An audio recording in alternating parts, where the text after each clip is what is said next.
Hi అండి, అందరికీ నమస్తే. ఈరోజు లక్ష గరిక పూజ ఉందని చెప్పాను కదండి.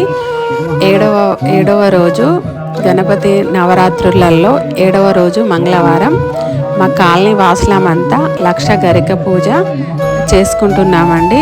అర్చన ఎంత బాగా జరుగుతుందో చూడండి. ప్రతి ఒక్కరము గరిక పుష్పాలతో దేవుడికి అర్చన అయితే చేసుకుంటున్నాము.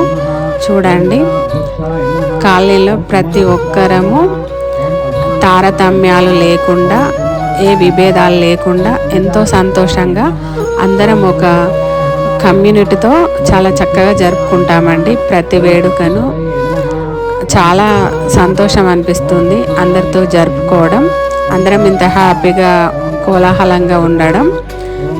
గణేష్ నవరాత్రులు చాలా బాగా హ్యాపీగా జరిగిపోతున్నాయండి. ఇంతకీ గరిక అంటే వినాయకుడికి ఎందుకు ఇష్టమో తెలుసా మీ అందరికీ? గరికతోనే పూజ చేస్తే ఆయన చాలా సంతోషపడతాడు. గరిక అంటే తనకు చాలా ఇష్టమని అంటుంటారు కదా. అసలు గరిక అంటే ఎందుకు ఇష్టమో తెలుసా వినాయకుడికి?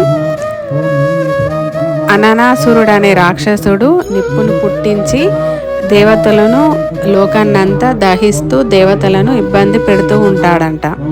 అప్పుడు దేవతలంతా వినాయకుడి దగ్గరకు వచ్చి, అననాసురుడు అనే రాక్షసుడు నిప్పును పుట్టించి మమ్మల్ని దహిస్తున్నాడు, వేడికి గురి చేస్తున్నాడని వినాయకుని దగ్గర వేడుకుంటారంట. అప్పుడు వినాయకుడు తన శరీరాన్ని చాలా పెద్దగా చేసి ఆ రాక్షసుని మింగేస్తాడు. ఆ రాక్షసుని మింగేసిన తర్వాత తనకు వేడి పుడుతుంది, శరీరంలో వేడి తట్టుకోలేకపోతాడు. అప్పుడు చంద్రుడు వచ్చి ఆ వేడిని తగ్గిస్తానంటూ వినాయకుని తలపై నిల్చుంటాడు, అయినా వేడి తగ్గదు. తర్వాత విష్ణుమూర్తి తన కమలాన్ని ఇస్తాడు వేడి తగ్గుతుందని, అయినా కూడా వేడి తగ్గదంట. తర్వాత శంకరుడు పాముని పొట్ట చుట్టూ కట్టేస్తాడంట వేడి తగ్గుతుందని, అయినా తగ్గదంట. తర్వాత కొందరు ఋషులు వచ్చి 21 పోచలు గరకను వినాయకుడు తలపైన పెడితే వేడి తగ్గుతుందని చెప్పి వినాయకుని తలపైన 21 గరికను తలపైన పెట్టిన తర్వాత వినాయకుడికి వేడి తగ్గుతుందంట. అందుకే వినాయకుడికి గరక అంటే చాలా ఇష్టం. తన వేడినంతా తీసేసింది కదా గరక. గరకలో ఎన్నో ఆయుర్వేద గుణాలు ఉంటాయి. అందుకే గరిక వల్ల తనకు వేడి తగ్గడం వల్ల గరిక అంటే వినాయకుడికి చాలా ఇష్టం అంట. స్వయంగా వినాయకుడే చెప్పాడంట, నన్ను ఎవరైతే గరికతో పూజిస్తారో వాళ్ళు కోరుకున్న కోరికలు నెరవేరుస్తాను అని. అందుకే వినాయకుడికి గరిక అంటే చాలా ఇష్టం. వినాయకుడు ఎంత కరుణామూర్తితో చూడండి.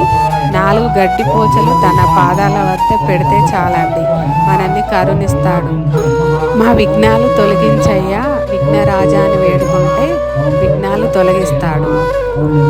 క్షమించయ్యా గణపయ్య ఏమన్నా తప్పులు చేస్తే అని మనం 4 గుంజీళ్ళు తీస్తే చాలండి, మనని ఇట్టే క్షమిస్తాడు. ముట్టికాయలు వేసుకొని స్వామి నా తప్పేదైనా ఉంటే క్షమించు స్వామి అన్న మనల్ని క్షమిస్తాడండి. ఎంత కరుణామూర్తి మన గణపయ్య. మా అందరినీ నీ ప్రేమతో, నీ కరుణతో దీవించు స్వామి, అందరినీ ఆశీర్వదించు. ఈ గరిక పూజ నీకు నచ్చిందని, ఈ గరిక పూజ గణపయ్యకు చాలా బాగా నచ్చిందని నాకు అనిపించిందండి. ప్రతి ఒక్కరు చూడండి వాళ్ళ మొహాలలో సంతోషం. గరికతో వాళ్ళు పూజ చేస్తూ ఉంటే అర్చనలో మేమందరం పాల్గొన్నాము, ప్రతి ఒక్కరం గరిక వేయగలిగాము అని ఎంతో సంతోషం మొహాలలో కనిపిస్తుందండి. ప్రతి ఒక్కరి సంతోషము నాకైతే చాలా సంతోషం అనిపించింది. అందరూ గరికతో పూజ చేసుకోవడము, ఈ అర్చన అనేది చాలా బాగా జరిగిందండి. గరిక అర్చన, లక్ష గరిక అర్చన అంటే ఎంతో వేడుకలాగా జరిగిందండి. అందరం చాలా హ్యాపీగా జరుపుకున్నాము. పూజ అనంతరము మంగళహారతులు ఇచ్చేటప్పుడు నాకు ఒకటి నేను అబ్జర్వ్ చేశానండి. మేము హారతులు పాట పాడుతున్నాము, హారతులు పట్టుకున్నాము. ఆ వీడియో నేను తీయలేకపోయాను హారతి పట్టుకొని ఉండడం వల్ల. గరిక ఇలా పాటలు పాడుతూ ఉంటే, హారతి పాటలు పాడుతూ ఉంటే ఇట్లా జారడం అండి పైనుండి. పుష్పాలు గరిక మధ్య మధ్యలో జారడము, ఇట్లా జారుతూ ఉంటే మమ్మల్ని ఆశీర్వదించినట్టు ఫీల్ అయ్యాను. మమ్మల్ని అందరినీ ఆ గణపయ్య ఆశీర్వదిస్తున్నాడని ఫీల్ అయ్యామండి. నాకు చాలా సంతోషం అనిపించింది. మీరు ఇలాగే మీ మండపాల దగ్గర గరిక పూజ చేసుకోవాలని కోరుకుంటున్నాను, ఆశిస్తున్నాను. తప్పకుండా మీరంతా సామూహికంగా గరికార్చన అనేది, లక్ష గరికార్చన అనేది తప్పకుండా చేసుకోండి. ఒకవేళ ఈ ఇయర్ కుదరినట్టయితే నెక్స్ట్ ఇయర్ అయినా చేసుకోండి. మీరందరూ చాలా ఆనందానికి లోనవుతారు, చాలా హ్యాపీగా ఫీల్ అవుతారు. తప్పకుండా మీరు చేయాలని వేడుకుంటున్నాను. ఈ వీడియో మీకు నచ్చినట్టయితే లైక్ చేయండి, షేర్ చేయండి, మా ఛానల్ని సబ్స్క్రైబ్ చేసుకోండి. మరిన్ని వీడియోస్ కోసం వెయిట్ చేయండి. Thank you for watching. ఇట్లు మీ రాజా తేజ. Thank you.